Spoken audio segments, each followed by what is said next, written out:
Vamos en 3, 2, 1. Todavía no.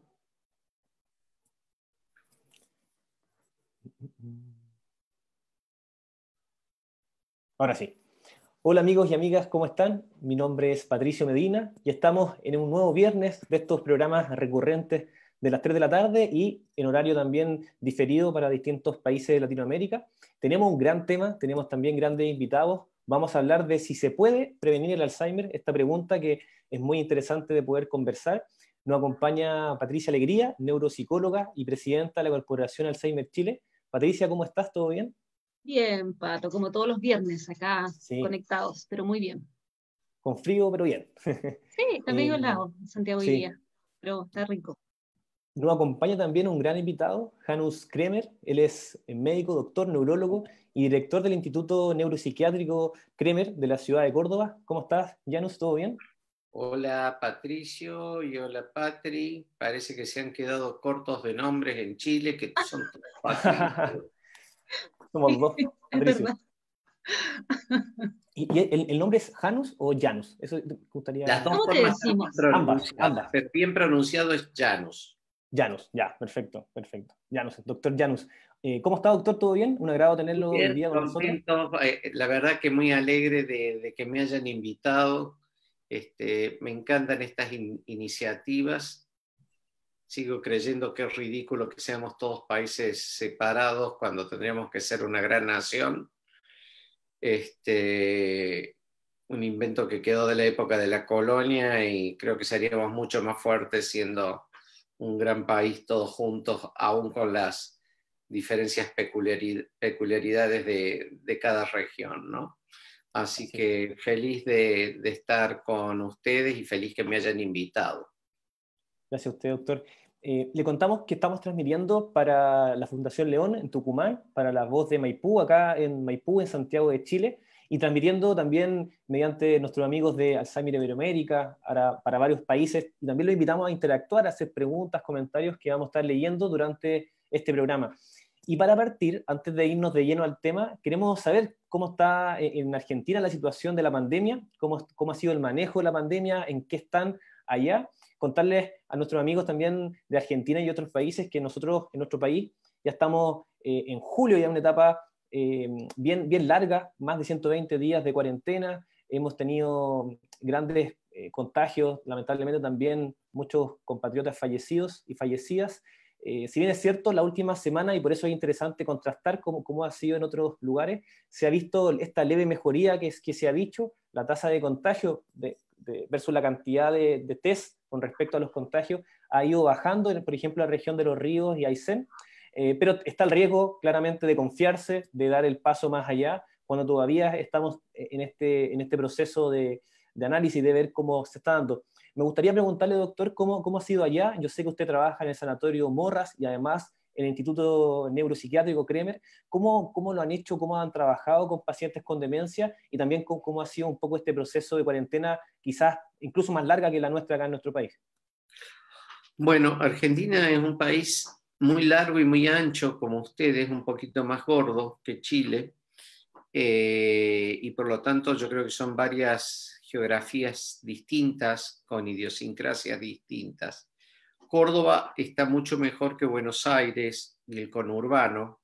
El conurbano de Buenos Aires, lo que se llama el Gran Buenos Aires, es una zona de extrema pobreza y de barrios extremadamente humildes, casi favelizados, ¿no? Lo que se llaman villas miserias o barrios de extrema humildad, donde el distanciamiento social fue imposible, no es que fue casi posible, sino que fue directamente imposible. Y ellos están en fase 1 ahora, están en cuarentena total como la que tienen ustedes en el área metropolitana. La alegría que me dio fue tanto por ustedes, hermanos chilenos, como por la gente de Buenos Aires, donde tengo la mayoría de mis amigos, que está aflojando, que está la curva, pareciera que quiere empezar a caer un poquito, pero todavía están en cuarentena. En Córdoba estamos en fase 5, estamos abiertos. Esta semana abrieron los restaurantes y los bares, pudimos volver a tomar un cafecito a un bar y encontrarnos con un amigo, todos con mucho miedo, mucho miedo. Sentarte a tomar un bar es casi que hemos quedado en un estado de postraumático, pero lo estamos haciendo. De hecho, yo vengo de reunirme con mis colegas del Sanatorio Morra en un bar donde sabemos juntarnos siempre y tomamos nuestro café y estuvimos charlando y es increíble cómo revalorizamos lo que antes era rutinario, hoy se ha vuelto extraordinario y lo valoramos. En cuanto al trabajo, el Sanatorio Morra es el sanatorio más grande y más antiguo privado psiquiátrico que tiene la Argentina. Son más de 250 camas, con mi pabellón de neurología y de neuropsiquiatría y de neurorehabilitación, que está trabajando a media máquina. Tenemos la mitad de los internados.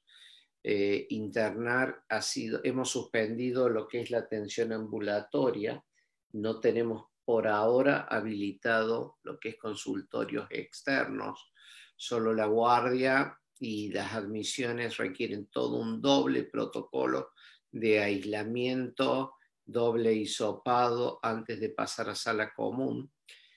Teníamos antes muchos internados por adicciones, cosa que ha disminuido y nos da tremendo miedo para cuando se abra, porque creemos que la gente sigue consumiendo y también está consumiendo de mala calidad y no sabemos qué están consumiendo.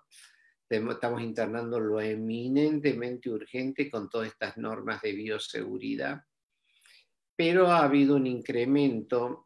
En el Instituto Kremer sí hemos abierto hace 2 semanas y lo que creíamos que iba a ir muy lentamente ha pegado una subida en la cantidad de casos. Estábamos atendiendo por telemedicina y seguimos atendiendo por telemedicina, pero ha pegado un salto en lo que es lo presencial y en telemedicina.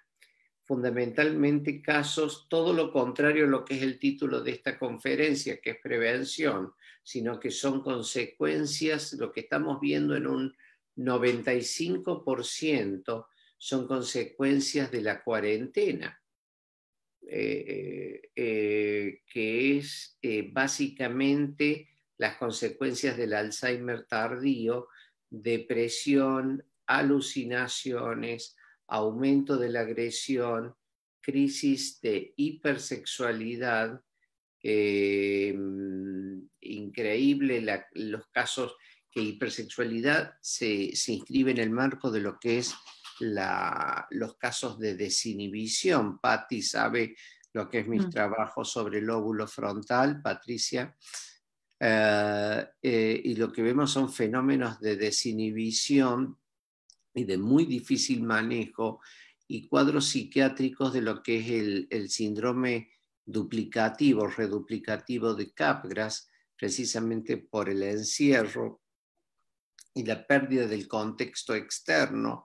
La gente ha vuelto a tener delirios, una altísima cantidad de delirios, de lo que se llama TV delusions o TV delusions, que son ideas de que tanto Zoom, tanto ver a los nietos por Zoom, todo, creen que la computadora les habla o que los personajes de la TV le hablan o que las modelos exuberantes de la TV les están haciendo proposiciones, y esto no tiene nada sarcástico ni de broma procas lo que estoy diciendo. Son casos muy graves que hemos debido atender y que nos ha costado bajarle el umbral de excitación psicomotriz.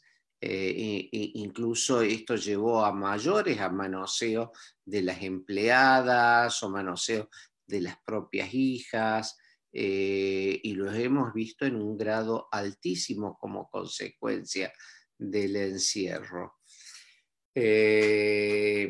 Y hay otra cosa, que ahora que se ha liberado la cuarentena parcialmente, ustedes saben que las cuarentenas tienen idas y vueltas, ustedes lo han sufrido en el área metropolitana, se liberó y se volvió a marcha atrás, que es lo que va a pasar, yo creo que de acá hasta el verano, ¿no? Hasta nuestro verano austral.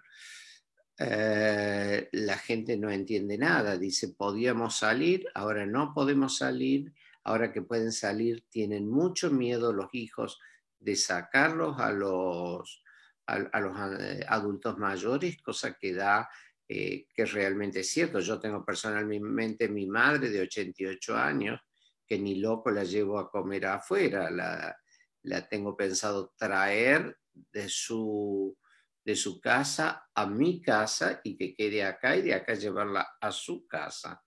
Uno tiene terror de movilizarlos y eso ha generado un aumento de los cuadros confusionales y los síndromes confusionales, ¿no? Sí, qué importante. Me quedo con alguna frase, eso de que no valorábamos lo que existía antes, eso del café, de juntarnos con nuestros círculos es súper, súper importante. Y un poco lo que usted hablaba al final, doctor, me parece súper interesante con respecto a estos comportamientos, estos cambios conductuales que nos contaba, que probablemente también están ocurriendo en otros lugares. Y preguntarte, Patricia, sobre cómo lo has vivido tú, además de la Corporación Alzheimer Chile, también tú trabajas en la clínica alemana con pacientes COVID, pero también con muchas personas que pueden haber tenido o tienen todavía traumas, consecuencias postraumáticas, y también saber desde tu expertise cómo lo ves con respecto al futuro. Estamos viendo consecuencias quizás tempranas, pero esto probablemente siga y tenga consecuencias en el mediano y largo plazo. Cuéntanos un poquito sobre eso, Patricia. Bueno, un poco apoyando lo que dice Janus, que efectivamente, bueno, en Santiago todavía estamos en confinamiento total, por lo menos en la región metropolitana. Ha habido una leve baja en esta última semana que ha sido muy, muy notoria. De hecho, yo he hecho un pequeño catastro así de los hospitales y efectivamente hay una pequeña disminución. Se están abriendo algunas unidades ya para personas para operaciones electivas, para cirugías electivas. Por lo tanto, parece que hay una tendencia a la leve baja de casos. Y efectivamente lo que ha pasado con las personas que viven con Alzheimer, mayor alteración conductual, desinhibición, lo que decía Janus, mucho delirio, ¿sí?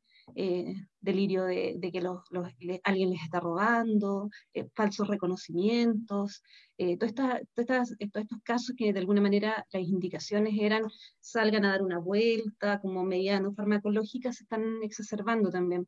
Y efectivamente en pacientes con COVID lo que estamos viendo, yo trabajo básicamente en neurorehabilitación post-COVID en este momento, y efectivamente que aumento del delirium, o sea, en adultos mayores sobre 60 años, principalmente quienes están entubados, ¿cierto?, producto de COVID, efectivamente se ve mayor delirium, por lo tanto mayor confusión, y también la recuperación post-COVID bastante, al menos un mes, 2 meses, incluso en algunos casos con muchísimo más tiempo.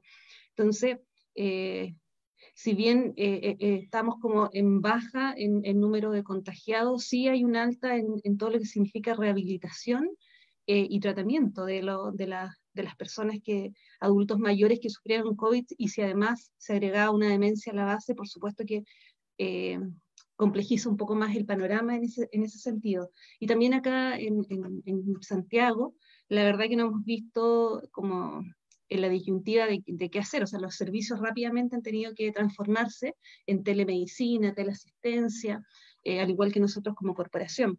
Entonces, así que ahí hay una gran tarea de cómo los equipos que trabajamos con personas con demencia y sus familias apoyamos en todo lo que significa rehabilitación.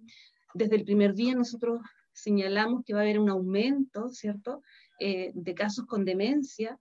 De hecho, lo que hemos visto también es que los pacientes que comenzaron esta pandemia con una demencia se han deteriorado muy rápidamente, producto de los cierres de centro de día, hace ya 3 meses en Santiago.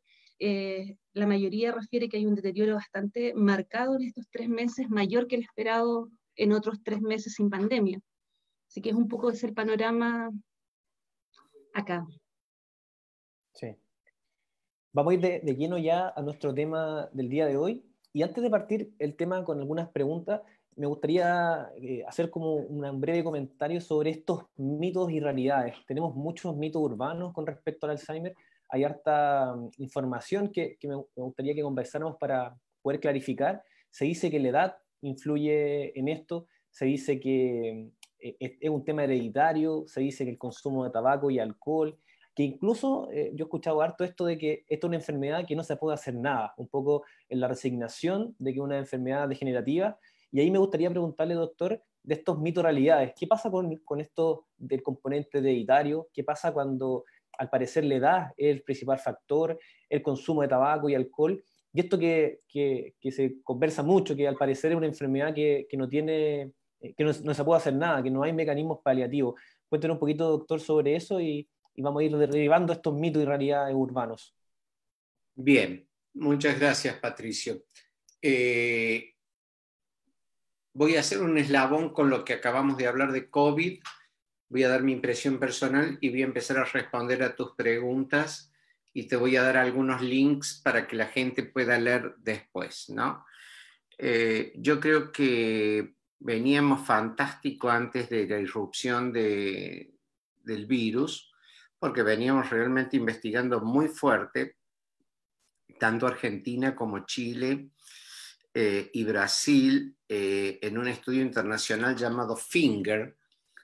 Si ponen como dedo, FINGER Alzheimer, si lo ponen en español, en Chrome, o en Safari o en cualquier buscador en Google, lo van a encontrar y está absolutamente explícito.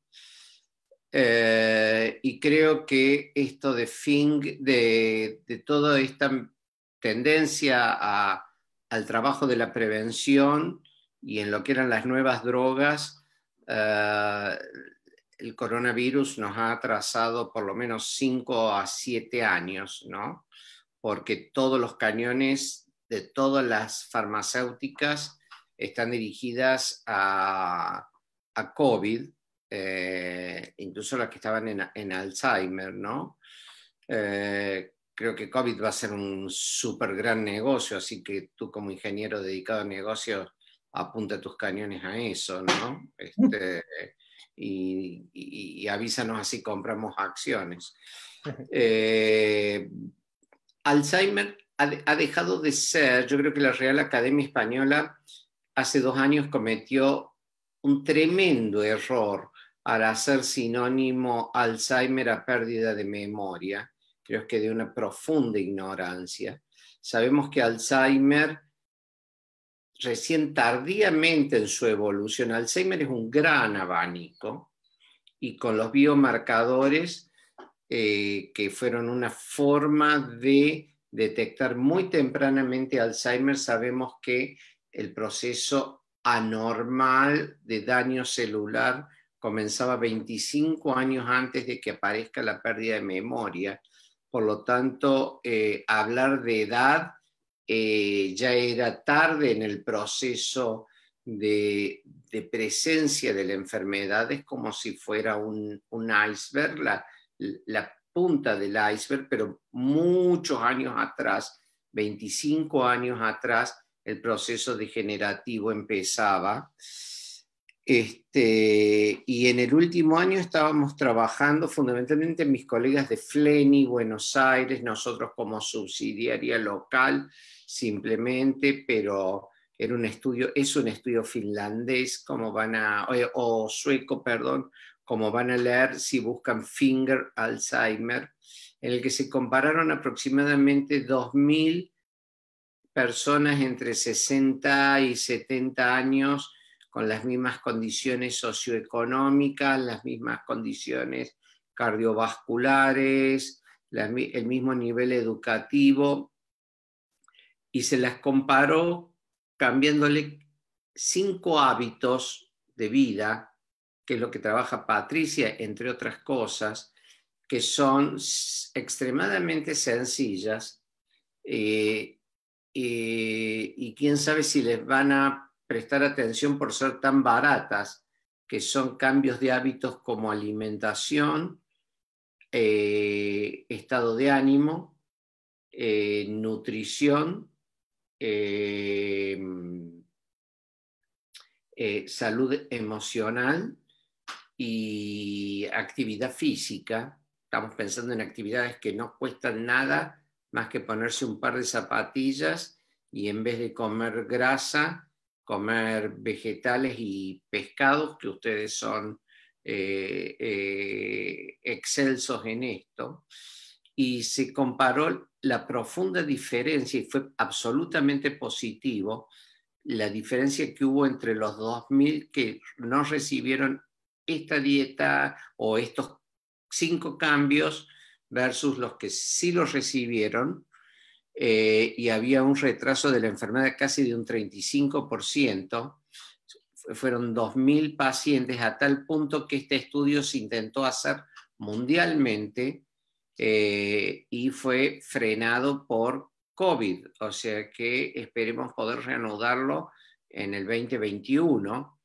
Y yo creo que sí se puede, digamos, prevenir Alzheimer, o por lo menos retrasar. No sé si prevenir es una palabra muy presuntuosa, porque quiere decir que uno sería capaz de prevenir el cáncer, quiere decir que sería capaz de frenarlo, pero si uno lo pudiera postergar, que en vez de aparecer a los 70 años, aparezca a los 110 años, seguramente vamos a tener la suerte de morirnos de otra cosa y no morirnos de Alzheimer. De algo nos vamos a morir, de eso es seguro, ¿no? Sí. Nos hemos muerto todos, ¿no? O sea que y nos vamos a morir todos, pero una cosa es morirse con Alzheimer, con la tragedia de Alzheimer, y otra cosa es morirnos más o menos lúcidos, ¿no?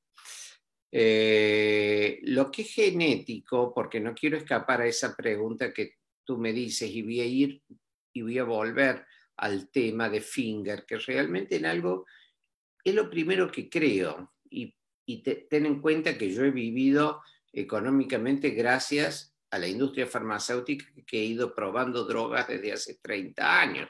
Tal vez estoy hablando en contra de mi propia economía. Pero lo más serio que he visto en estos 32 años que me dedico a esto es este estudio Finger. Realmente creo en esto, ¿no? Y lo veo en mis pacientes. En cuanto a la edad y a lo genético, hay una porción de Alzheimer, un 3% aproximadamente, que son los Alzheimer ligados a los genes presenilina 1 y presenilina 2, que sí comienzan tempranamente, que esos casos sí son genéticos y es ineludible, le hagas toda la gimnasia que le hagas y lo llenes de todo el salmón chileno que quieras llenarlo, ¿no? Y de todo el vino tinto que quieras llenarlo, ¿no? Va a ser ineludible y va a ser irremediable. Pero eso explica el 2 o 3% del Alzheimer. Y ayer, cuando hablábamos con Patricia de la ley de Alzheimer chilena, ella me contaba, bueno, la ley salvaría 20.000 personas, pero no 200.000 personas. Acá pasa lo mismo, estamos perdiendo el tiempo en casos que inevitablemente la van a sufrir a la enfermedad porque es genética. Podremos mejorar calidad de vida, acompañarlos, etc. Pero no es el gran kit de la cuestión. Hasta tal vez sean 2 enfermedades distintas, ¿no? Con mecanismos similares. El gran grueso del Alzheimer es el Alzheimer que llamamos esporádico, que va a dar el pico de síntomas a los entre 65 y 75 años, pero que comenzó, si nos vamos en el abanico, 25 años antes, y es ahí donde empieza a tener importancia. Vuelvo a Finger, vuelvo a la modificación de estos 5 factores de hábitos de vida. Por lo tanto, los hábitos de vida hay que empezarlos a los 65, no, hay que empezarlos a tu edad, a la edad de Patty, a mí que soy mucho más joven que ustedes dos, ¿no es cierto? Tenemos que empezar a modificar antes. Hay que enseñarle antes, hay que enseñarle a Antonia, la hija de Patti, hay que enseñarle a Pablo, mi hijo, a comer sano, basta perdón la marca, de McDonald's, es difícil porque la publicidad se les mete, porque las grasas son ricas, lamentablemente nuestro cerebro está acostumbrado a sentir que todo lo grasoso es rico, pero hay que enseñarles a comer sano, ¿no? En vez de tomar gaseosa, a tomar agua, a salir a caminar, todo lo que antes, así como con nuestros amigos sentarnos a comer un café, es placentero, a sentirles lo placentero que es, como hace Patti, salir a dar la vuelta en la bici con Antonia, o yo con Pablo, salir a caminar y a pasear nuestros perros, ¿no es cierto? Todo eso desde ya, no esperar la punta del iceberg, sino trabajar en la base del iceberg, 30, 40, 50 años antes. Y eso va a marcar la diferencia. Yo no sé si, Patti, tú estuviste en Ecuador cuando fui yo hace unos años a dar unas charlas que me llevaron a ver la gente, este grupo de gente que vive 105, 110 años. Viven alejados de toda la porquería que vivimos rodeados nosotros. Yo estoy rodeado en este momento de 3 computadoras, ¿no? Y comían absolutamente sano y fumaban y etcétera, etcétera, etcétera, y comían absolutamente sano y caminaban la montaña para subir a buscar sus insumos y volver, cosa que sus nietos ya no. Sus nietos ya van en la camioneta, ¿no? Y por supuesto no van a vivir 120 años como sus abuelos, ¿no? No tenían Netflix esa gente. Entonces Netflix nos está ayudando a vivir mejor o nos está quitando años de vida. Porque estamos Netflix sentados como bobos viéndonos una maratón 4 días seguidos y comemos cualquier porquería que tenemos en la heladera, en la nevera dirían ustedes. Y los nietos de esa gente que vivía en la base del volcán se la pasaban echando leña y yendo a ver los insumos, a buscar los insumos al lomo de mula o caminando. Entonces realmente estamos matando lo natural, lo ecológico que teníamos, que nos hacía vivir bien. Entonces la lucha contra el Alzheimer no comienza a los 70 años. A los 70 años no podemos hacer nada. Cuando me llega un paciente y hacemos diagnóstico de enfermedad de Alzheimer y ya está la enfermedad producida, solo podemos ponerle banditas, solo podemos ponerle paliativos. El tratamiento de la enfermedad de Alzheimer comienza realmente a la edad de ustedes, de los millennials, de realmente de gente de 30, 40 años. No sé, Patti, ¿tú qué opinas de esto?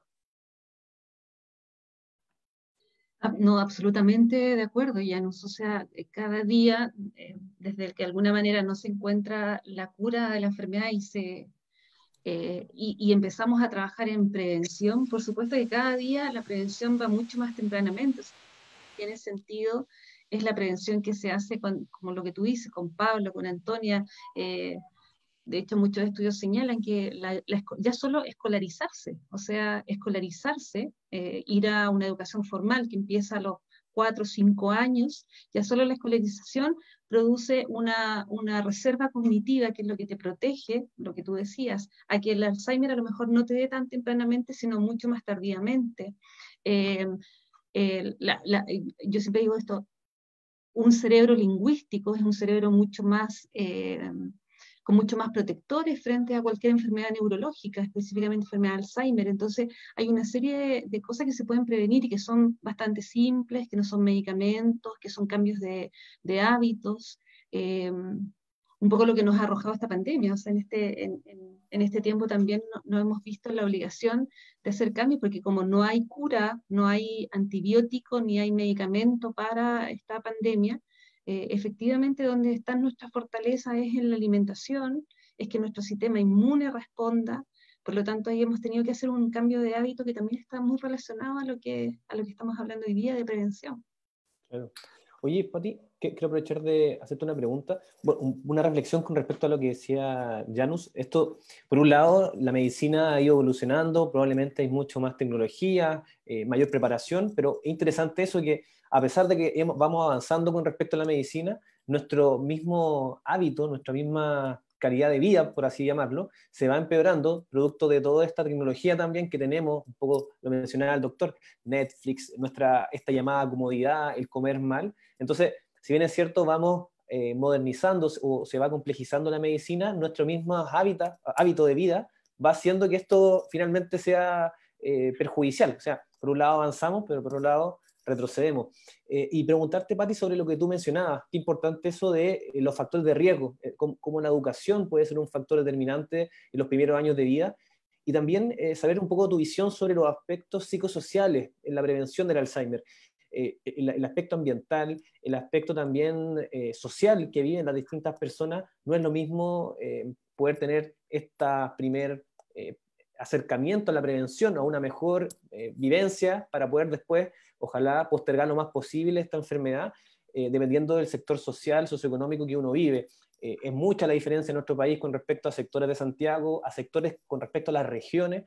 Saber tu visión sobre esos aspectos psicosociales que influyen en la llamada prevención del Alzheimer. O sea, eso es bien interesante porque cuando revisamos, ¿cierto?, la prevención del Alzheimer, también nos metemos en temáticas de salud, políticas de salud mental. O sea, la depresión, la ansiedad, el estrés están muy relacionados, ¿cierto?, al desarrollo más temprano de la enfermedad. De hecho, en Chile, más de 3 cuadros depresivos en personas sobre 65 años, la indicación es medicamentos antidepresivos en forma permanente. O sea, tenga o no tenga depresión, va a tener que tomar.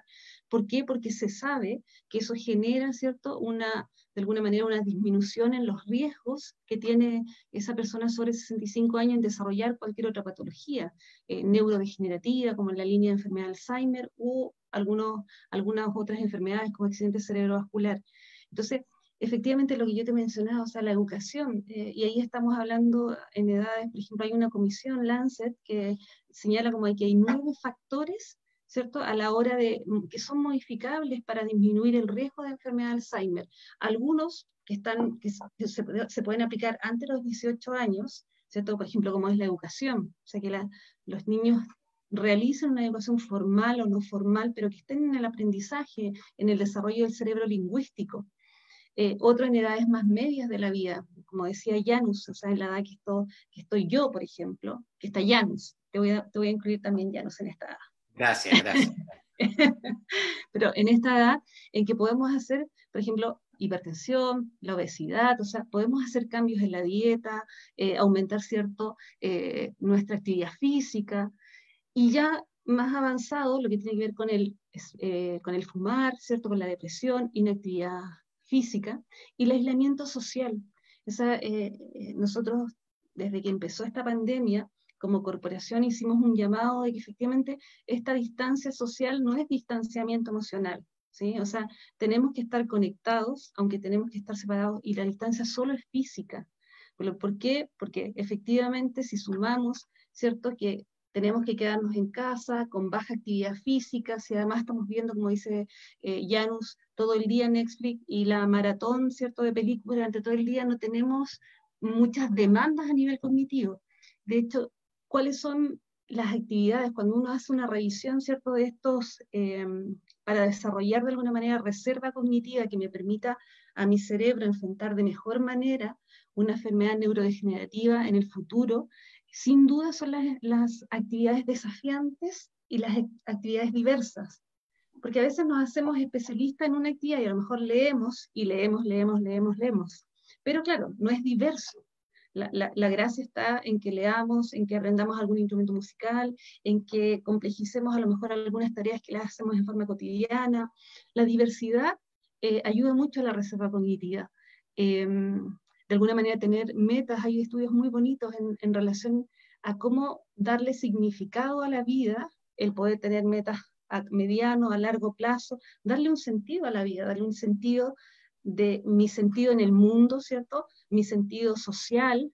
Hay algunos estudios así recientes en relación cuando la gente se compromete por ejemplo, en apoyos sociales, en alguna organización social, en hacer voluntariado, cómo mejora, ¿cierto?, la autoestima, mejora la autopercepción, disminuye el estrés, disminuye la depresión, y por ende nos va a apoyar, ¿cierto?, en desarrollar mayor reserva cognitiva, y nos va a poner frente a una disminución también del riesgo de desarrollar alguna enfermedad neurodegenerativa en el futuro. Entonces, y son todos elementos que son bastante posibles de hacer en el día a día. O sea, podemos hacer actividad física incluso dentro de casa en el confinamiento. Lo que ya anoche hablábamos telefónicamente, yo le contaba, bueno, salimos a trotar aquí afuera, ¿cierto?, en un patio muy chiquitito, pero bueno, trotamos o sacamos la bicicleta, ya nos sale con Pablo, ¿cierto?, a pasear a los perros. O sea, podemos instalar rutinas de actividad física, podemos instalar videollamadas con nuestros amigos, incluso programarlas. O sea, hace poco me tocó hacer una cápsula educativa, por ejemplo, para pacientes con esclerosis múltiple en confinamiento, y una de las cosas que la psicoeducación no solamente parte por lo biológico, sino también por lo emocional, pero también por lo social, y que lo social debe estar incluso en mi agenda. O sea, tal como yo programo ir a trabajar, levantarme, lavar y no sé qué, debe estar llamar a mis amigos. O sea, debe estar dentro de la agenda nuestra. Y estos factores son absolutamente modificables, que podemos hacer algo sobre ellos. Sí, qué importante. Vamos a estar leyendo algunos comentarios, invitarlo a participar en esta conversación, invitarlo a dejar sus comentarios, sus testimonios, y también poder hacer propuestas de estos temas interesantes. Y lo comento a propósito de don Ricardo Acuña, lo saludo. Él es uno de los seguidores siempre conectados desde La Voz de Maipú, y él fue uno de los que propuso este tema. Yo recuerdo muy bien, él nos comentó esta idea de si es posible prevenir el Alzheimer. Y bueno, nos manda saludos, dice: hola, buenas tardes, qué buen tema, felicitaciones a los panelistas y moderador. Hay personas que ya de 50 años se olvidan de muchas cosas y es un comienzo de Alzheimer. ¿A quién le afecta más? ¿A las familias más vulnerables que a los ricos? Nos comenta ahí Ricardo Acuña. Vamos a leer algunos comentarios y también vamos a ir haciendo preguntas de las que ya se han generado. Y yo tengo una pregunta también, ahí voy a hacerle a ambos panelistas. Es sobre los tiempos que estamos viviendo. Estamos en cuarentena, estamos probablemente con menos posibilidades de tener este contacto físico, pero efectivamente no emocional, pero de por sí es más difícil. ¿Es posible en cuarentena poder prevenir de alguna forma la demencia tipo Alzheimer? ¿Se pueden tomar ciertas medidas, doctor? ¿Qué opina usted sobre esto? Y también vamos a estar ahí conversando con Patricia y nuestros invitados, o sea, nuestros amigos que van a estar generando preguntas. ¿Cómo es hoy día esa posible prevención? ¿Es más difícil? ¿Se puede hacer? ¿Cuál es su opinión, doctor? Bueno, me parece excelente la pregunta, ¿no? Yo creo que no diferencia capas socioeconómicas en lo teórico. En lo práctico, por supuesto que sí, porque una familia carenciada, el estrés siempre es mucho mayor y el estrés se sabe el daño que causa. Aparte, ¿qué le voy a pedir a una persona que trabaja 18 horas diarias que vuelva y salga a trotar, o que compre, bueno, en Chile es más barato, pero acá que compre 1 kilo de salmón que cuesta el doble que 1 kilo de carne, ¿no es cierto? O el triple que carne de cerdo, ¿no? O sea que yo creo que biológicamente no, pero socialmente creo que sí, que pasa a ser una enfermedad social también, porque digamos, los métodos de prevención implican cierto bienestar económico que no necesariamente son factibles en una población carenciada, ¿no? Espero haber respondido al señor que lo preguntó, ¿no? Sí. Pati, ¿cuál es tu visión sobre estos momentos que estamos viviendo de cuarentena? ¿Se puede prevenir? ¿Se pueden hacer ciertas cosas? Ya se comentaron algunas cosas, esto de salir, de poder generar estos paseos en el pasaje o en el condominio donde la persona pueda vivir. Cuéntanos un poco tu visión, cómo ha cambiado esto en cuarentena, y además cómo podemos generar lo hemos conversado antes, pero no está más repetirlo, estas instancias como las juntas con los amigos, los cumpleaños, y cómo tú has visto, no solamente de tu experiencia, sino también de los pacientes que tú puedes saber los testimonios, cómo ellos también les ha servido estos medios que están a la mano y probablemente no todos lo utilizamos. A veces pensamos que no es lo mismo, que conectarse con la familia quizá va a generar problemas de tiempo, pero cuéntanos un poco del testimonio de la gente que tú has visto. ¿Qué tanto ayuda, qué tanto puede ayudar en estos tiempos? O sea, sin duda la pandemia nos posiciona sobre bastante áreas dificultosas. O sea, en Chile, en alguna otra sesión, nosotros hablábamos que en Chile hay un porcentaje de depresión altísimo. O sea, es uno de los países con mayor porcentaje de depresión. Por otro lado, no tenemos planes, por ejemplo, de salud mental, ¿sí? Que es lo que se ha peleado la ley de salud mental. Por lo tanto, no hay planes tan claros en salud mental. Y eso implica que también enfrentamos una pandemia con muchas dificultades. O sea, ya nos decía, es muy difícil estar súper tranquilos cuando pierdes, o sea, tienes que estar confinado. Si hay un adulto mayor que tiene demencia dentro de la casa y además pierdes tu trabajo, en Chile la cantidad de personas cesantes es altísima. Es difícil además pedirles, ¿cierto? Con toda esta incertidumbre que viene sobre el futuro, sobre tu trabajo, sobre si tienes un adulto mayor dentro de la casa, las pensiones en Chile son bajísimas. Si además con todos esos elementos adicionales, pedirles que además haga una rutina de deportes, que además se alimente saludablemente, que además llames a los amigos, entonces se complica.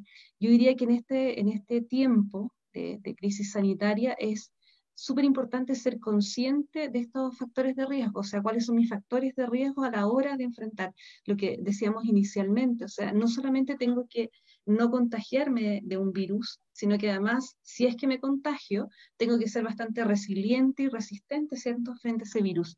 Entonces yo creo que hay que ser bastante consciente y cuáles son las medidas que, de alguna manera, a veces un pequeño cambio en la rutina, ¿sí? Sobre todo cuando estamos estresados, a veces un pequeño cambio en la rutina, agregar algo en la rutina que se pueda hacer, quizás un llamado telefónico a algún amigo que no habíamos llamado antes, quizás un tiempo fuera y hacer algo cuando no esté lloviendo, algo fuera en el patio. O sea, yo diría que a lo mejor pequeños cambios en la rutina sí significan, por mucho que minimicemos, sí significa un cambio significativo en el ánimo, en la ansiedad. Eh, Insertar, por ejemplo, hoy día en la mañana asistía justo a una conferencia de primeros auxilios psicológicos.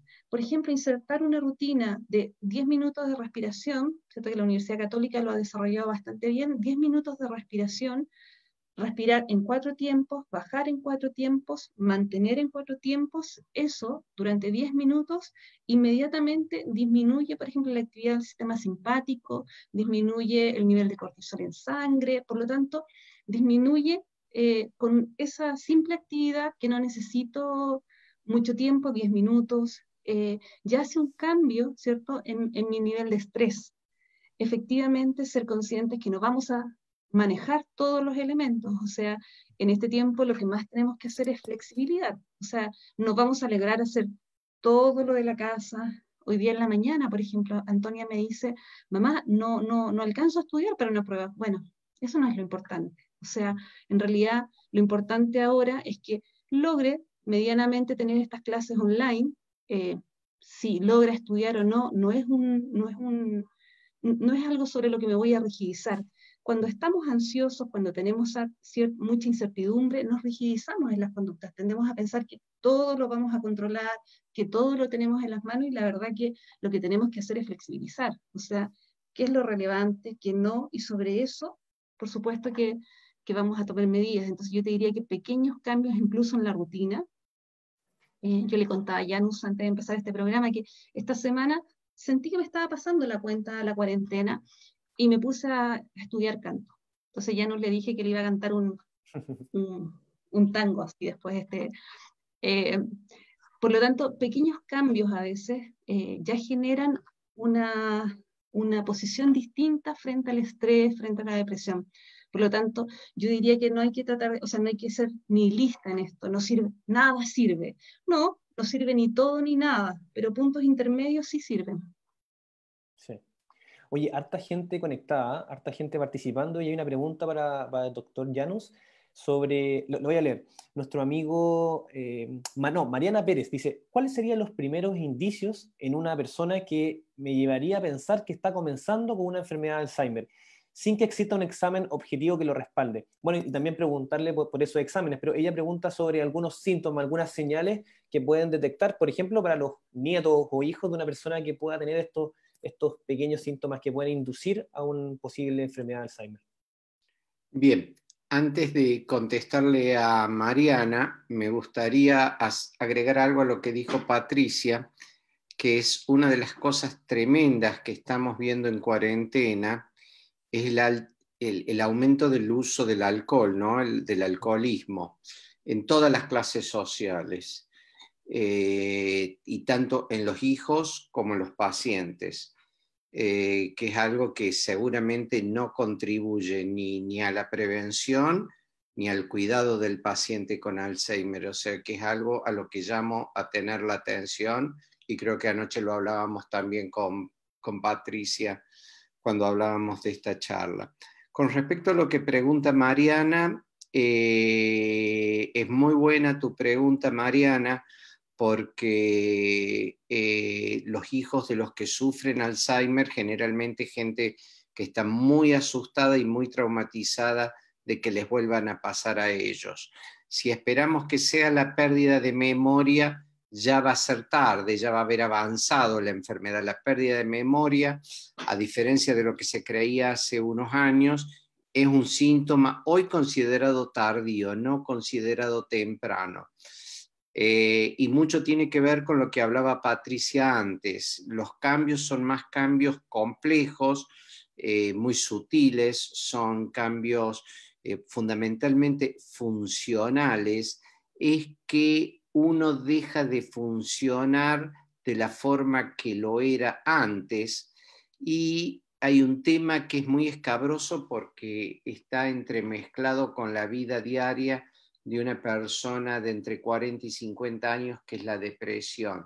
Una depresión que comienza de forma tardía, y es difícil no estar deprimido en tiempos de reclusión o en los que has sido cesanteado de tu trabajo o tu pareja ha perdido el trabajo. O sea que hay que, como se dice en criollo, hay que separar mucho la paja del trigo. La depresión puede ser una forma de comienzo de Alzheimer. Hay una variedad que se llama variedad frontal de la enfermedad de Alzheimer, que se da en gente joven, en la que la memoria no está tocada, al menos al principio, y los cambios son fundamentalmente cambios funcionales, un poco lo que decía Patricia, planificar. Me voy a levantar temprano, voy a poner el lavarropas, voy a organizar la comida, organizar los deberes de los niños, voy a ir a trabajar y voy a pasar a ver a mis padres y vuelvo. Bueno, toda esa planificación que a nosotros nos parece tan simple, toda esa organización se vuelve un matete, se vuelve una confusión y se vuelve imposible de hacer, sumado a un cambio de estado de ánimo. En definitiva, uno deja de ser quien era y pasa a ser un ser disfuncional, o comienza a ser disfuncional. Entonces, prestar atención si esa depresión, no achacársela inmediatamente a la situación ambiental que vivimos, sino a que puede haber algún cambio neurológico. Lamentablemente no todos los psiquiatras están acostumbrados a atender a la depresión como a un signo biológico, sino como a un signo conductual, y te dan un antidepresivo y te despachan en 5 minutos. Por eso gran parte de lo que intentamos hacer con las redes de Argentina, de Brasil, de Chile, de Uruguay y de los países hermanos, y en realidad de todo el globo de que estamos hermanados, es a tratar de entrenar a no despreciar a los síntomas y a no simplemente medicar. No todo se cura con una pastillita. De hecho, los laboratorios me van a odiar, pero yo creo que hay que discriminar, discernir, disecar cada síntoma, en especial a la depresión y en especial a todo lo que descompone la depresión, que es la capacidad de ser funcional. Espero no haber sido muy complejo. No, súper bien, doctor. Hay harta gente conectada, estamos bien contentos, gente de distintos lugares de Latinoamérica. Jorge Silva, saludos a todos, nos dice Noemí Medina, ella es presidenta de Alzheimer Iberoamérica. Chacha, saludos para ti. Dice, se acompaña perfecta la transmisión, gracias Corporación Alzheimer Chile, Fundación León, gracias al doctor Janus Kremer por la transmisión. Saludos para ti. José Modesto, saludos afectuosos desde República Dominicana. Muy interesante el tema de la charla. Luis Calderón, buenas tardes, saludos desde Lima, Perú. Gracias por este estupendo espacio científico que nos brinda conocimientos y sobre todo sensibilización. Un fuerte abrazo. Demential Friends, saludos desde Panamá. Saludos para ellos también a la distancia. Y hay una pregunta para ti en relación al delirium. La voy a leer de también Mariana, muy interesante y agradecemos tu contribución. Dice, ¿cómo prevenir un delirium en pacientes que se encuentran en un hogar con patologías, un adulto mayor con patología? Quizás tú lo has vivido, lo has visto. Nos pregunta un poco la prevención, si es posible, hay factores de riesgo también. Cuéntanos un poco sobre eso, Pati. Bueno, el delirium es una entidad que se instala así agudamente de confusión, ¿sí? De hecho, en la clínica desarrollamos una unidad de delirium, principalmente para pacientes post-UCI, o sea, en unidades así, en adultos mayores que van a UCI, a intermedio quirúrgico.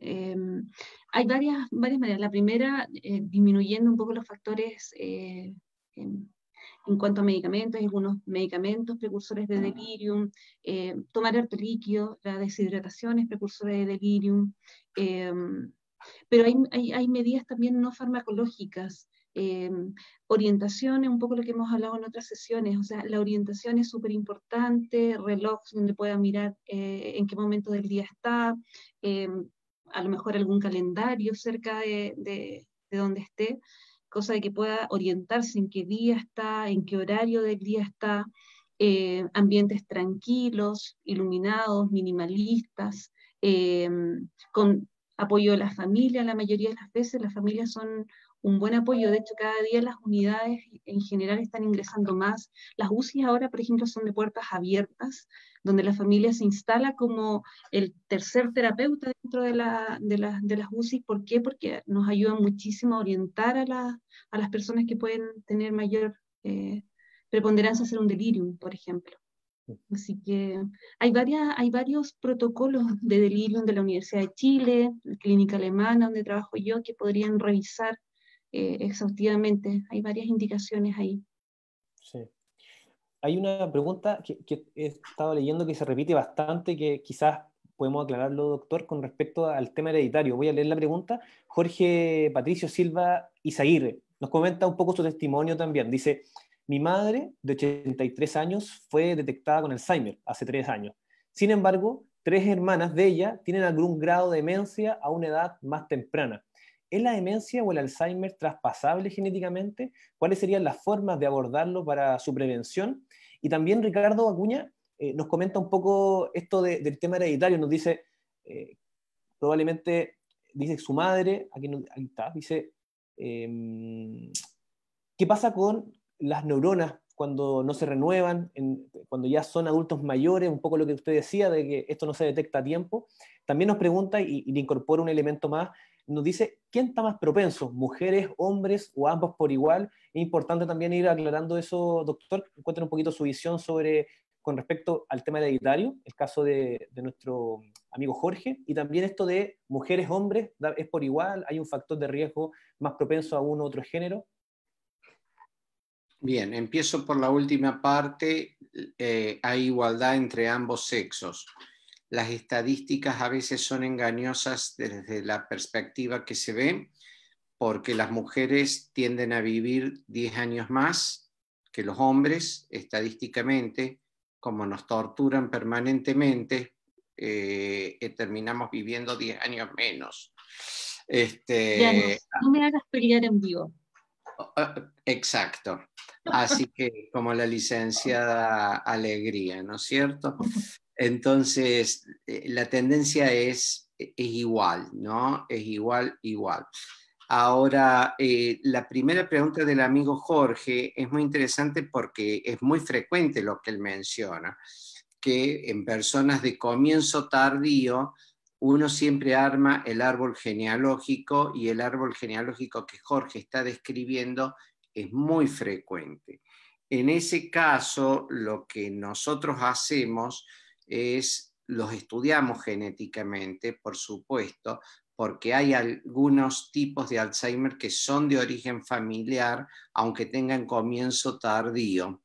No es que vamos a poder prevenir mucho más allá de lo que hemos hablado al principio, de los métodos de cambio de hábitos, pero sí tiene importancia porque también podemos ver la predisposición en lo que se llama el haplotipo E4, que es lo que codifica para la proteína precursora del beta amiloide, en lo que respecta a los hijos.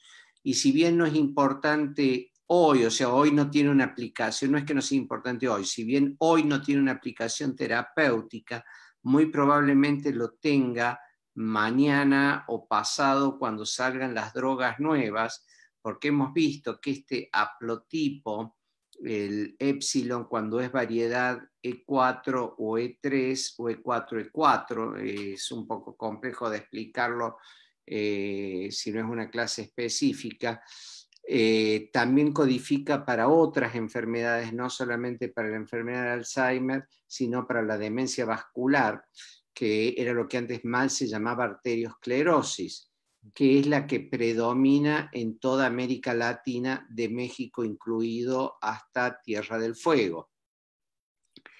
Entonces, en una familia como la de Jorge, yo lo que sugiero es que los descendientes, él y sus primos, hagan una consulta genética, o hagan alguna consulta a un neurólogo que haga los estudios genéticos. No todos los neurólogos ni todos los neuropsiquiatras están al tanto, no es por ser peyorativo, pero no están al tanto ni disponen de la facilidad de acceso a estudios genéticos. Es algo relativamente nuevo y muchos van a subestimarlo y van a decirle no tiene ninguna importancia, pero efectivamente la tiene, y yo sugiero que se lo haga, ¿no?, al estudio genético, y que reciba el consejo apropiado. Sí. Oye, hartas preguntas, estaba leyendo y está súper interesante la conversación.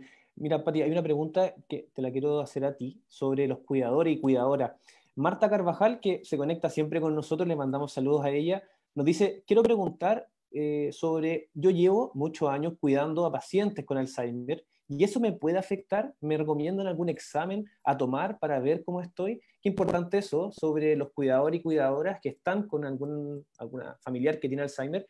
¿Cómo se puede ver afectado a ese familiar? ¿Es posible que pueda iniciar alguna enfermedad de Alzheimer o tiene que ver con otra cosa? Cuéntanos un poco, Pati, sobre eso para conocer tu visión también.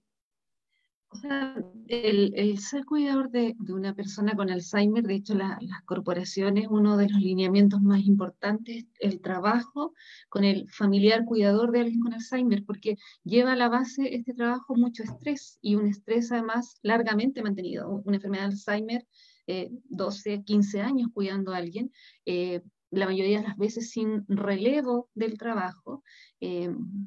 Casi todos los estudios señalan que hay siempre un cuidador principal, que en general está en etapa media de la vida, 85% son mujeres, en etapa media donde además están cumpliendo otras funciones, trabajando, la mujer se inserta cada día más en el trabajo formal, además criando, entonces con múltiples responsabilidades, y este trabajo, además de ser cuidador, es por mucho tiempo, entonces es un nivel de estrés bastante mantenido. Por eso es tan importante, más que el hecho de ser cuidador, es que cuidarse para cuidar. O sea, uno de los eslogans muy importantes, me cuido para cuidarte. Y eso implica insertar rutinas de autocuidado con mayor importancia si uno es cuidador de alguien. Entonces yo te diría que por la vía efectivamente de aumentar el estrés, o sea, si soy cuidador por mucho tiempo, tengo mayor riesgo de padecer estrés, y obviamente si no hago medidas que mitiguen ese estrés, por supuesto que puede ser un factor de riesgo a la hora de desarrollar enfermedad de Alzheimer.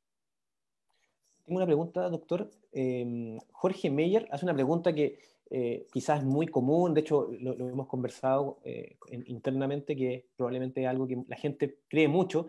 Nos dice, gracias por hacer estos tipos de temas que nos favorecen mucho, y tengo una pregunta, dice, desde mi ignorancia absoluta sobre el Alzheimer. Dice, ¿el Alzheimer es lo mismo que la demencia senil? Quizás una pregunta bastante obvia para la gente que esté involucrada en los temas de salud, pero probablemente la población antiguamente y hasta el día de hoy lo asocia. Cuéntenos un poquito, doctor, la diferencia y qué importante es esta diferenciación de el Alzheimer y lo que por mucho tiempo fue la demencia senil. Está perfecta la pregunta, ¿no? Está perfecta la pregunta de Meyer. Pero me gustaría agregar algo a lo que dijo Patti recién del cuidador. El cuidador generalmente es una persona en estado de precariedad. Son generalmente gente muy humilde que hace el trabajo porque lo necesita. No siempre se alimentan bien. Y es difícil que se tomen el cuidado para descansar y para alimentarse bien.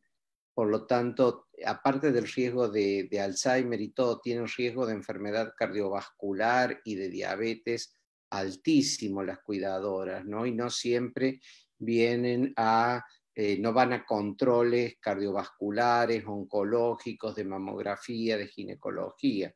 O sea, que es realmente un grupo de riesgo para la enfermedad médica general.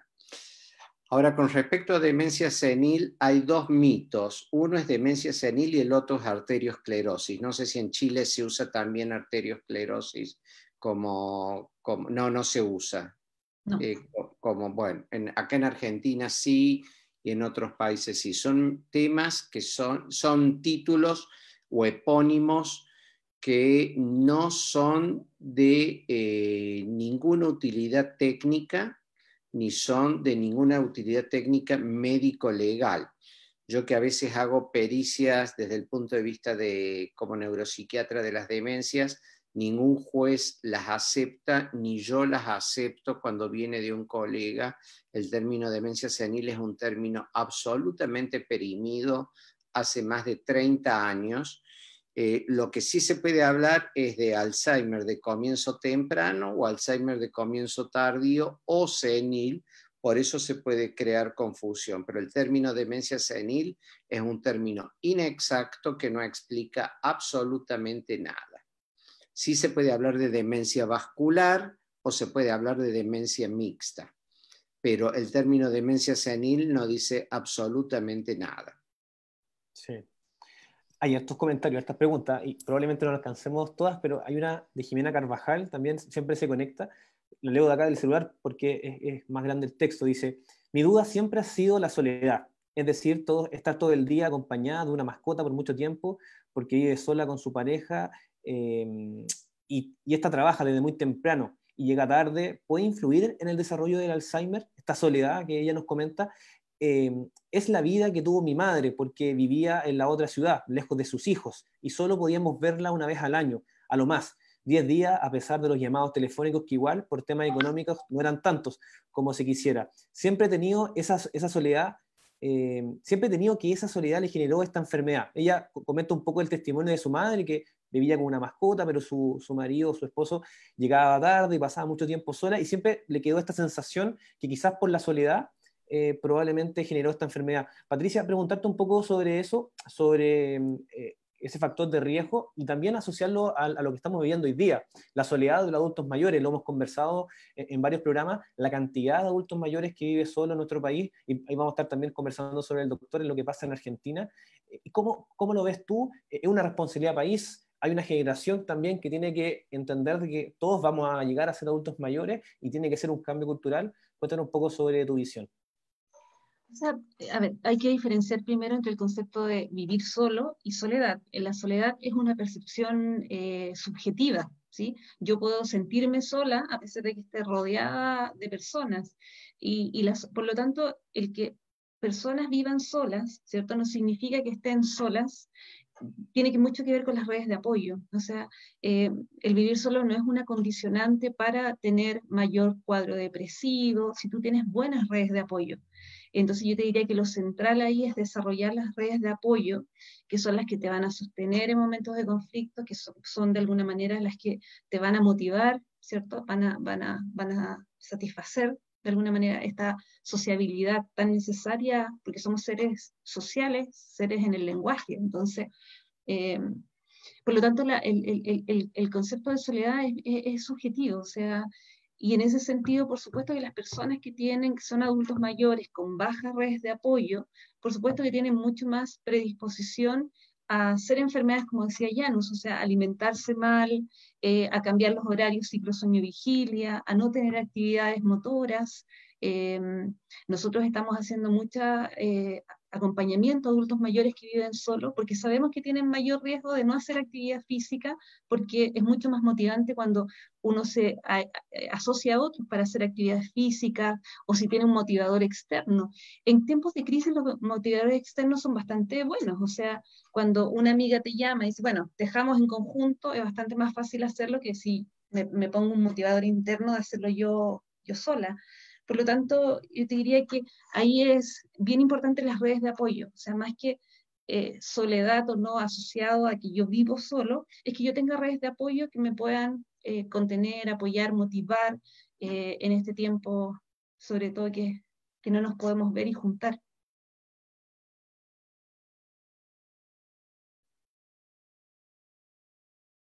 Ahí sí, estaba en Ahí sí. silencio. Voy a leer unas últimas dos preguntas que para ya irnos despidiendo, si hay alguna más obviamente la vamos a leer, pero hay hartos comentarios también que quiero leer antes de despedirnos. Una pregunta para el doctor y una para Patricia. Mariana, que ha estado muy participativa, hace una pregunta también que es interesante. Nos pregunta, ¿la estimulación cognitiva realmente puede retrasar la enfermedad de Alzheimer?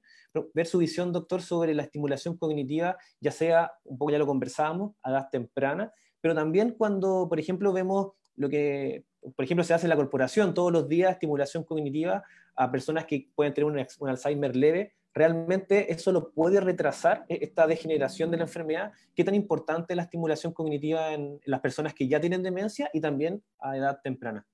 En realidad, esta es una pregunta para Patricia, ¿no? Yo simplemente voy a hacer una introducción para que Patti lo conteste, pero la estimulación cognitiva comienza inútero, ¿no? Comienza entre la relación entre la madre y el bebé y el papá en alguna forma que transmita por ondas al bebé, eso está demostrado. Y el cerebro no vive de la cantidad de neuronas, sino de la cantidad de conexiones que hacen esas neuronas. Y lo primero que aprendemos en medicina es que la función hacia el órgano, o sea que cuanto más estimulados, más en red estaremos, ¿no? Después, quien más puede hablar de estimulación cognitiva es la jefa del área de estimulación cognitiva, que es Patri, ¿no? Sí. Pati, voy a estar contigo y quiero incorporar una pregunta que tenía para ti, por eso le hice al doctor la anterior, pero voy a incorporar esta pregunta que tiene que ver con un testimonio que es muy importante. Ana María Cuellar nos dice, buenas tardes, yo soy cuidadora de mi madre con Alzheimer, llevo 4 años a tiempo completo y cada cierto tiempo sufro una crisis de estrés que me recomienda, ¿qué me recomiendan? ¿Cuánto tiempo a la semana debo darme para mí, para no caer en estas etapas que ya he vivido? Además, tiene 4 hijos de 4, además tengo un hijo de 4 años, sí, tienes a su hijo de 4 años y además cuida a su madre. Cuéntanos un poco en la primera parte esto de la estimulación, qué tan importante es, y por otro lado, este testimonio que probablemente refleja a muchos cuidadores y en su mayoría cuidadoras que tienen cuadros de estrés que probablemente no los tratan, ¿qué les recomendamos a ellos también para no caer en esta etapa, en estos procesos? Además, con múltiples roles, hoy día madre, hijos, teletrabajo probablemente también. Qué importante puede recomendarle a nuestros amigos cuidadores y cuidadoras. Es muy significativo lo que dice Llanos, porque efectivamente el cerebro, la particularidad que tiene son las conexiones que logra establecer. Cuando el cerebro de Einstein no tenía mucha diferencia anatómica o más bien de masa, más que de conexión. Entonces, por lo tanto, y esas conexiones se van estableciendo intrauterinamente. O sea, de hecho, el lenguaje, por ejemplo, un niño que no aprenda, tenemos un cerebro lingüístico, el niño que no aprenda lenguaje es porque o tiene sordera y no escucha, o porque está en una isla solo sin escuchar lenguaje. Basta con que uno escuche el lenguaje y tu cerebro va aprendiendo el lenguaje. Por lo tanto, los niños a veces se atardan en el aprendizaje del lenguaje, pero pero porque cada uno tiene su tiempo. Es muy difícil que alguien no aprenda el lenguaje. Y en ese sentido, por supuesto, los estudios en general al principio eran súper controvertidos, pero principalmente porque los que trabajamos en estimulación cognitiva nos cuesta ponernos de acuerdo en el método, en la forma, en cómo estimular. Hay algunos conceptos todavía de neurorehabilitación cognitiva, de estimulación cognitiva, por lo tanto, todavía es un área en desarrollo, pero sin duda la estimulación precozmente en el área de desarrollar, ¿cierto? Que tengamos mayor reserva cognitiva. Si somos inquietos intelectualmente, aprendemos un idioma, tocamos un instrumento, hacemos actividades diversas, por supuesto que nuestra reserva cognitiva y nuestras conexiones cerebrales son mucho mayores y de alguna manera tenemos un cerebro más, más desarrollado a la hora de poder, ¿cierto?, enfrentar alguna enfermedad de cualquier tipo, incluso en la rehabilitación, si tenemos un accidente vascular, un cáncer cerebral o un TEC incluso. Y ahí, o sea, nosotros hemos tenido la experiencia en esta pandemia como nuestros pacientes del centro de día, que todos los días van al centro de día, tenían estimulación, que hay dos, de alguna manera, causas por las cuales las familias consultan. Uno es la mayor alteración conductual y dos es el mayor deterioro que ha habido en este tiempo, o sea, a propósito de la falta de estimulación. Entonces yo te diría que por supuesto, o sea, estimular, ser inquieto intelectualmente. Hay algunos estudios con respecto al aburrimiento, por ejemplo, cómo el aburrimiento hace que de alguna manera también tengamos mayor deterioro cognitivo. Buscar estar estimulados permanentemente con cosas que nos motiven. Bueno, con respecto a la segunda pregunta de la cuidadora, se me olvidó. No te preocupes, la leo de nuevo, la leo de nuevo. Sí, así que si me la repites. Sí, ella contaba, bueno, esto es para poder hacer honor al tiempo. Hay muchas preguntas, yo creo que vamos a quedar con cosas pendientes porque tuvimos mucha gente conectada, hartas preguntas. Ella preguntaba sobre un testimonio. Ella nos contaba que cuida a su madre, además tiene un hijo de 4 años y ha tenido varios cuadros de estrés donde probablemente no lo trata, no se lo ha controlado, y nos pide un poco de recomendaciones sobre eso, y esto refleja probablemente a muchos cuidadores y cuidadoras que están en esta situación, más hoy día encerrados con múltiples roles. Cuéntanos un poquito sobre eso, Patricia. O sea, varias cosas. La primera es que efectivamente el ejercer el rol de cuidador 24 horas y además con doble rol de cuidador, porque además tiene un hijo pequeño, por supuesto que aumenta la posibilidad de tener un estrés, ¿cierto?, prolongado. Siempre en medicina, en psicología, es mejor prevenir que curar, ¿cierto? Es mejor que instalemos medidas preventivas para disminuir la probabilidad de tener un estrés. Entonces, ¿cuáles son aquellas medidas así como generales? La primera es que entender que uno no puede ser cuidador 24 horas, que tiene que tener momentos, incluso en algún momento nosotros en la corporación señalamos que 2 tardes para el cuidador, 2 tardes donde haga actividades, donde delegue el cuidado a otros, por ejemplo, algún familiar, donde en esas actividades a lo mejor haga una actividad física, pero sin paciente, sin la persona que está cuidando. Por otro lado, que inserte ciertas rutinas de actividad física, de relacionarse con otros, que delegue cuidado, que pida ayuda a otros en algunas tareas. Por lo tanto, que de alguna manera esta carga vaya disminuyendo, tanto en lo físico como en lo económico, en lo social, en lo psicológico. O sea, la carga económica de alguien que está cuidando, porque la mayoría de las veces quien cuida también asume los costos económicos de ese cuidado. Por lo tanto, es importante que los costos no solamente son costos emocionales, son costos físicos, son costos económicos también, que ahí hay que delegar y pedir ayuda. Sí.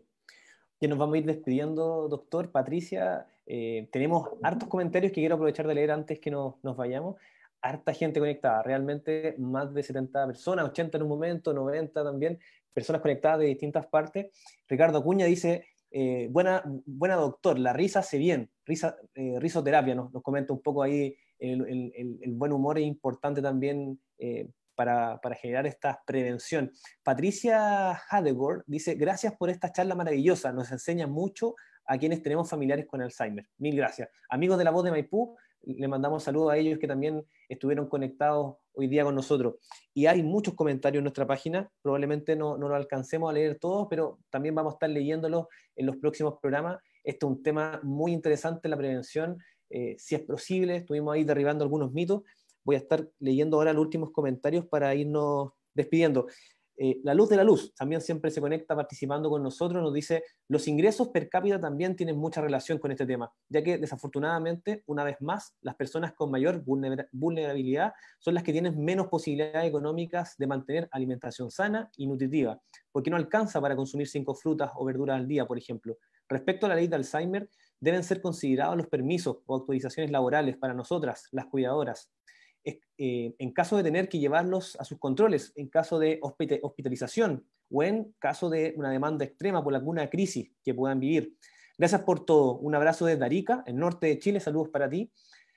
Hoy tuvimos 2 horas con música de la Nueva Ola junto a mis padres. Ambos contaron y hasta bailé con mi madre. Todos felices. Gracias por todo. Le mandamos saludos para ella.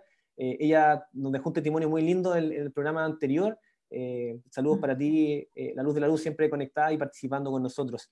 Y aquí un comentario a propósito de lo que decía el doctor de Netflix, de Mental Friends Panamá. Netflix plus los videojuegos, ya existen cifras que los niños y jóvenes no hacen ejercicio. Tenemos que hacer un trabajo desde niños, no a los 20 o a los 30, hay que hacer un trabajo como padres, como madres, que corran, que salten, que brinquen, que suden. Buen comentario del doctor y de Patricia, ahí también interactuando con nosotros, nuestros amigos de Panamá. Rebeca Coral, saludos, muchas gracias.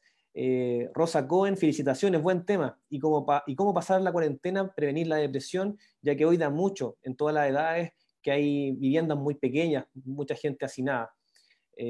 Afectuoso saludo desde Bariloche, Argentina. Mi madre sufrió Alzheimer por 7 años, hace un mes falleció, sigo asesorándome porque tengo pánico pasar por lo mismo. Muchas gracias, nos dice. Harta gente, probablemente como les decía, no los voy a poder leer todos. Verónica Godoy, qué importante el tema. Mi madre sufrió demencia frontotemporal y Alzheimer. Yo soy su hija única y cuidadora 24/7. Creí que no iba a poder solo y solo pude hacerlo ocupándome y no pensar, con alto nivel de estrés. ¿Y qué puedo hacer? Esto podría ser heredable. Mi madre falleció hace unas semanas y tiene 65 años.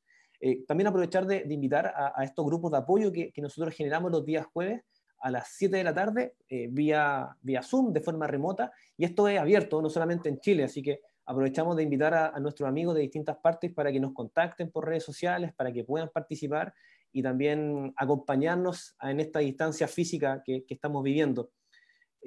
Sandra Ivonne Virgoline estuvo con nosotros también en un programa desde la Fundación León Tucumán, muchas gracias, impecable los expositores.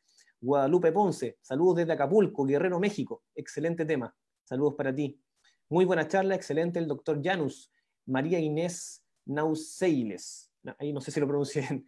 Harta gente. Mariana Santillán, gracias. Siempre enseñando todo. Muchos saludos desde Bolivia. Ella es Teo, así que saludos para ti. José Modesto, saludos desde República Dominicana. Muy interesante el tema. Zoraida. Jimena Carvajal también desde La Serena y muchos más. Hay muchos mensajes. Yo creo que de los programas que hemos tenido más interacciones, más comentarios, más mensajes. Claramente esto es un tema que deja la puerta abierta para poder seguir conversando. Tenemos otras instancias para poder conversar sobre esto, están los live también, y agradecerles a los que estuvieron conectados.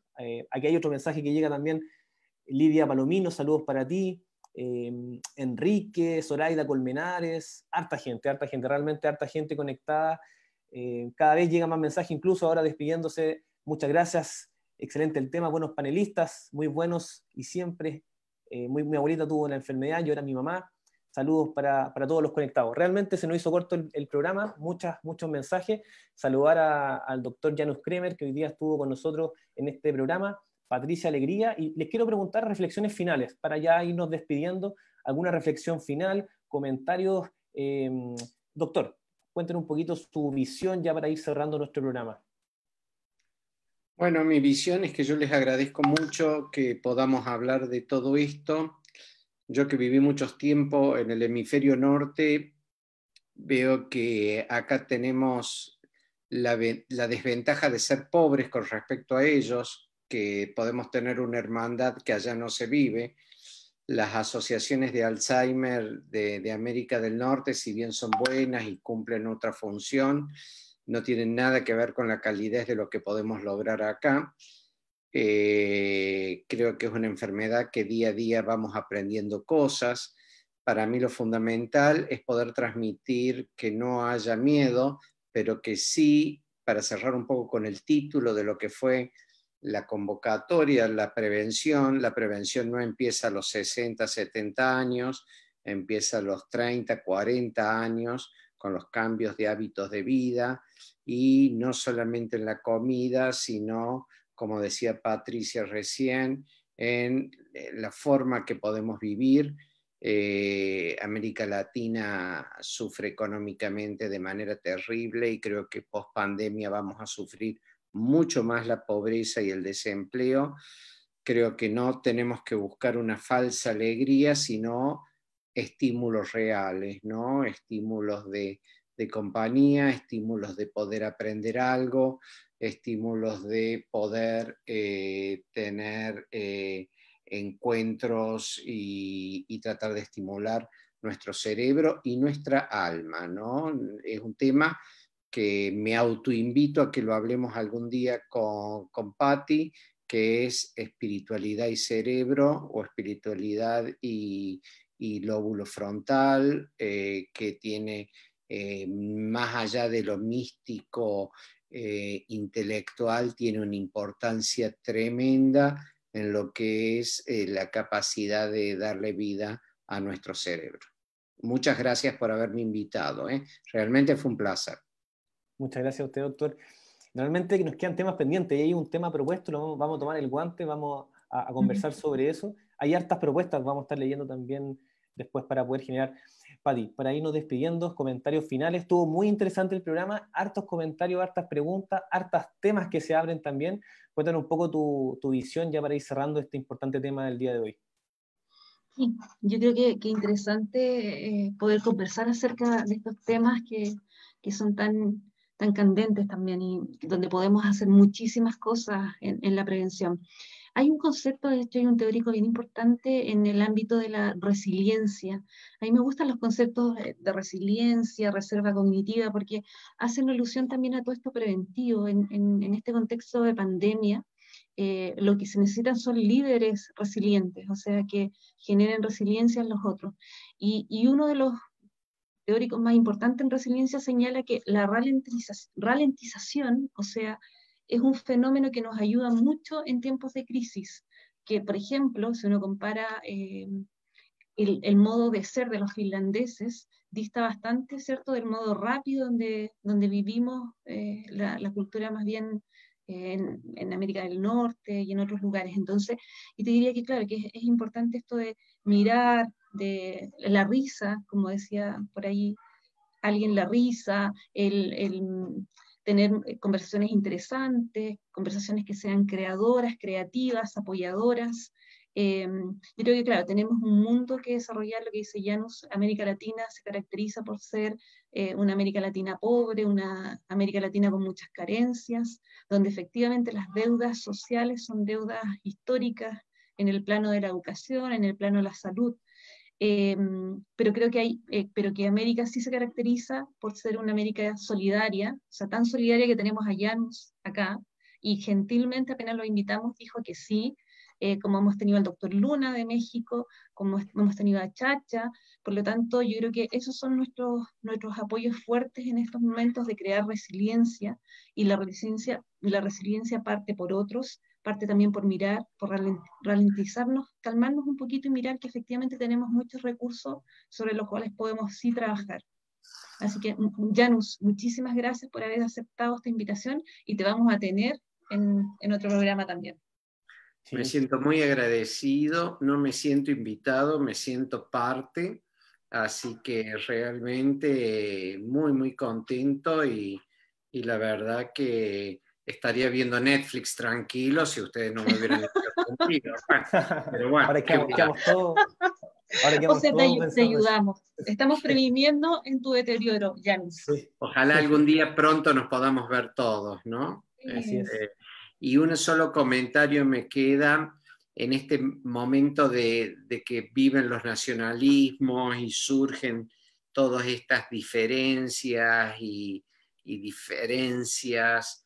Creo que hay que romper con ese concepto haciendo cosas como esta, sabiendo que estamos todos hermanados y que y que estamos todos en la misma, ¿no? Que los nacionalismos son de los políticos y no de la gente de todos los días que nos levantamos a trabajar, a pensar y a hacer cosas, ¿no? Creo que argentinos, chilenos, paraguayos, peruanos, ¿qué diferencia hay? ¿No? Así es, la unidad latinoamericana en estos temas, qué importante en estos momentos de pandemia, quizá haber estado más unidos, pero nos deja un montón de enseñanzas para el futuro. Hay hartos temas pendientes, hay preguntas interesantes, vamos a estar con tareas para poder conversar sobre eso. Hay una pregunta también interesante por ahí sobre el uso de la marihuana incluso, hay una pregunta con respecto al tema del duelo, hay una pregunta también que nos queda pendiente con respecto a la depresión como factor de riesgo. Tenemos hartas cosas pendientes, los vamos a estar ahí anotando para un programa en particular. Tenemos la propuesta también del doctor, no se nos va a ir, así que lo vamos a anotar, igual que este tema que fue propuesto por ustedes, así que los invitamos a seguir conectados y seguir conversando estos temas. Y antes de despedirme me quiero quedar con un comentario bien bonito. Miriam Toro nos dice: qué agradable ver profesionales sensibles, de buen corazón y con visión integral en esta enfermedad y todas las enfermedades neurodegenerativas. Cuesta encontrar profesionales así. Muchas gracias a los panelistas. Qué bonito, ¿no? Ahí también nos vamos con un mensaje de amor, de motivación también, un poco lo que siempre nos llenan estos programas, además de poder estar conectados, poder también nosotros recibir esas muestras de apoyo para poder seguir en esto. Y comentarles que nosotros nuestro trabajo, como lo hemos dicho, es todos los días, en la mañana con estimulación cognitiva, por las tardes con el grupo de acompañamiento preventivo para adulto mayor, y nuestro financiamiento es mediante donaciones, aportes voluntarios, así que también los invitamos a sumarse a este proyecto. Nuestro financiamiento solamente mediante eso, no tenemos valores ni cobros por nuestros servicios, y este programa también es generado gracias a su aporte, a su donación. Así que le agradecemos también este tiempo que hemos mantenido este proyecto desde marzo a la fecha, que ha sido tan bonito, tan gratificante. Nos despedimos, Patricia, doctor Llanos, en este excelente programa, y nos vemos en un próximo programa también los miércoles, recuerden, a las 3, y todos los viernes también a las 3 en este programa ya recurrente. Nos vemos, que estén bien. Los felicito. Chao, gracias. Chao. Chao, gracias.